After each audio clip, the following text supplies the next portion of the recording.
Hey, welcome back. This is part 4 of the Featherbee and Friends Crochet-Along, making this little bluebird.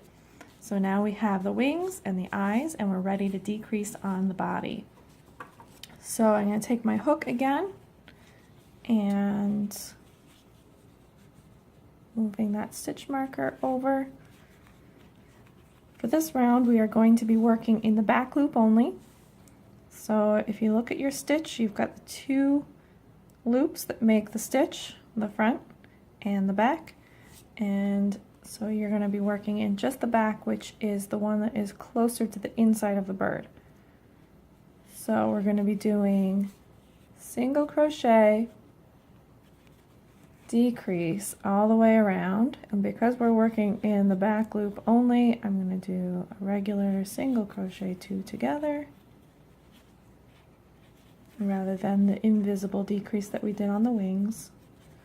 So single crochet, decrease all the way around. We started with 24 stitches. So by the time we are finished, we're going to be down to 16. Single crochet, decrease. And just like with the increasing in my patterns, I just say decrease unless there's any confusion as to which stitch you're going to be working, in which case I specify.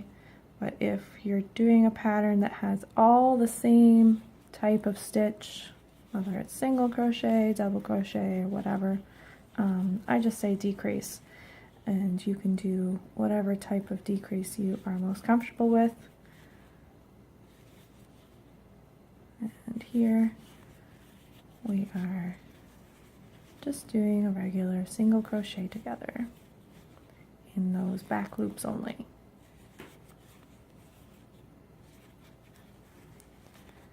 And you should be able to see that empty front loop just hanging out at the front there.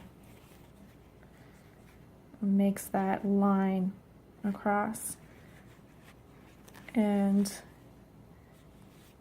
for this particular round, we're only doing that to make it more of a corner than a curve.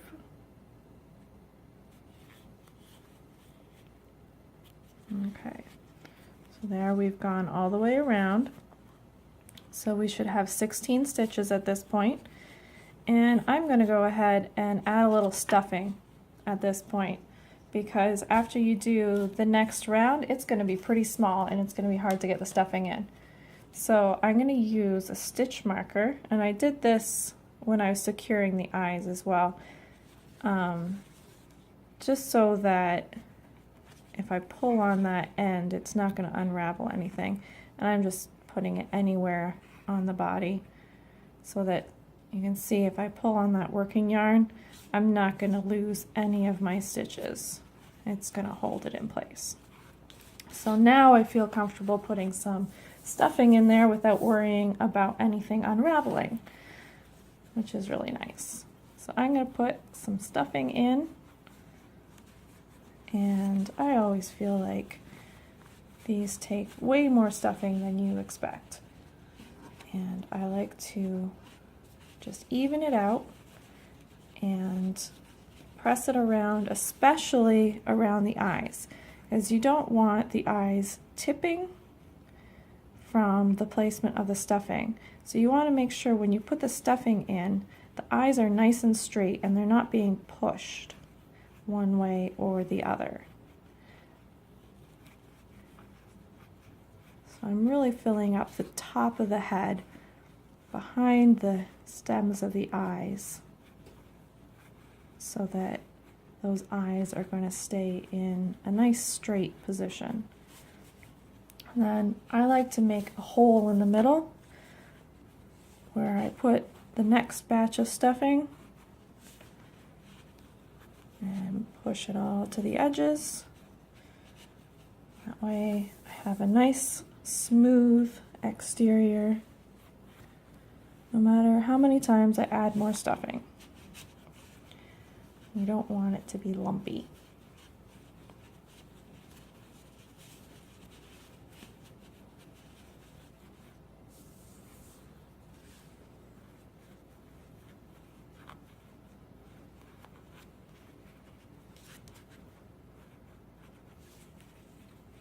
You can see it's starting to get filled out.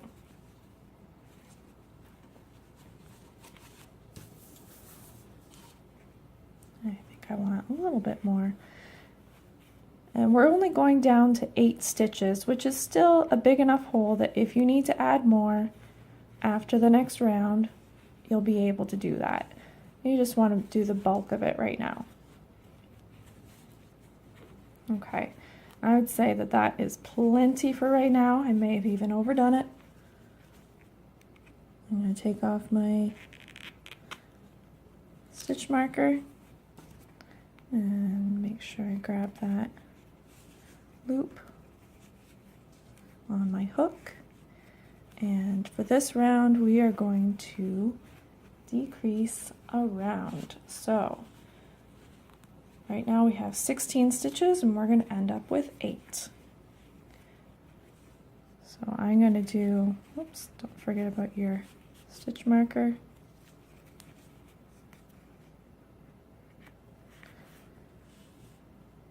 Alright, single crochet, 2 together, all the way around.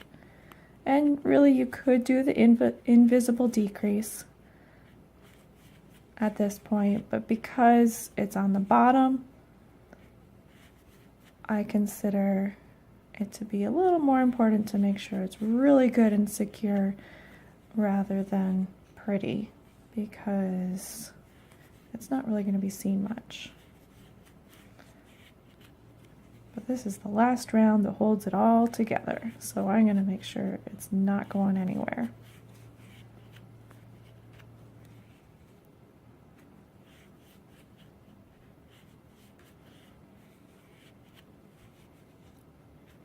Just a couple more.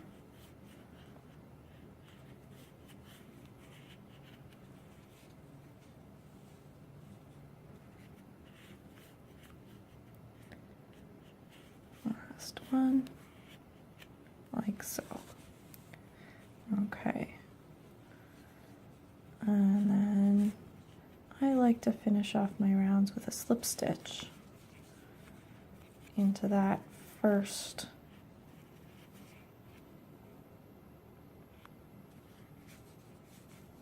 stitch of the round and cut a nice long tail, because we're going to use that to close off the bottom. Pull it through. Okay. So as you can see, there is still room to put a little bit more stuffing in there if you feel the need. Because I did a little bit of a hole in the middle, remember I was pushing the stuffing out to the edges, it is kind of hollow, and I like to put one last little bit in there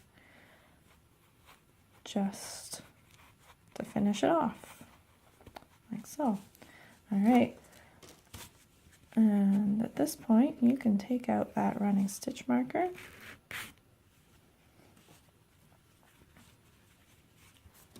And we're going to use a blunt yarn needle.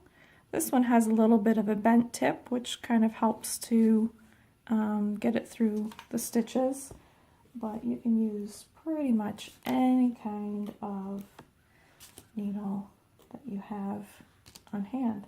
The only thing I don't recommend is using a sharp needle, because at this point you don't want to be splitting the yarn. So we're going to put that one aside. These nice little finishing needles work well too. Whatever you prefer.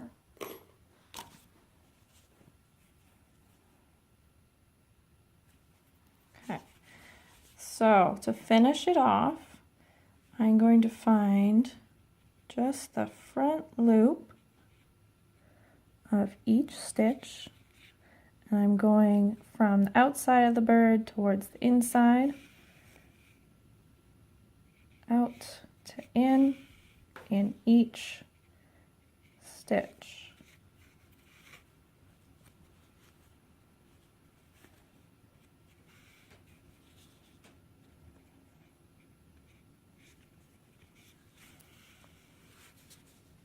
And just that front loop, the one that's on top right now. all the way around.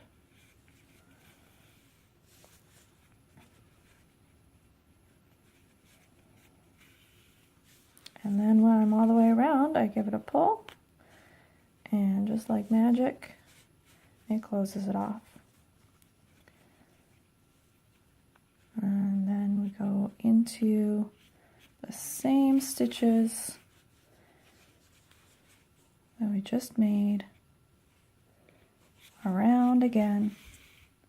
And by the time you're done, it should look pretty similar to the magic loop that we started with.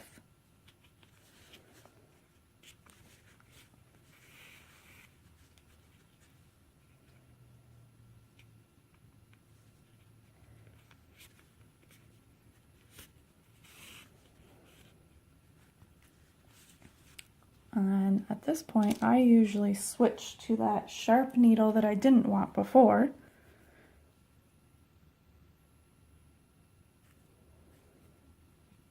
And reverse the order. And I try to split the yarn the first time through so that it's not just pulling out what I just did.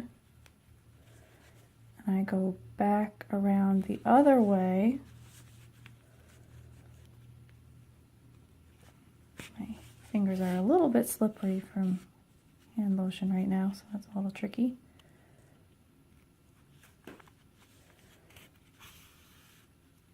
And you don't have to go too many times, just a little bit to give it an extra security. Switch back to that blunt needle. And now we're going to go straight down into the body and out any stitch at all on the side, and we're going to weave that tail back and forth through the stuffing, making sure whatever stitch you came out of on the side, you want to go right back into the same stitch without snagging any yarn.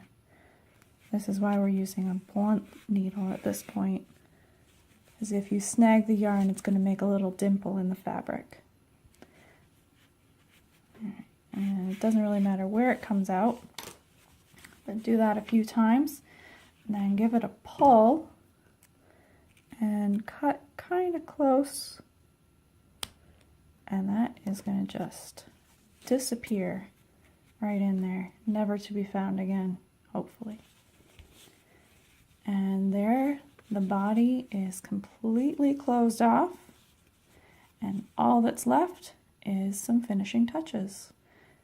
So go ahead and finish that off, and come on back for the final part, finishing touches.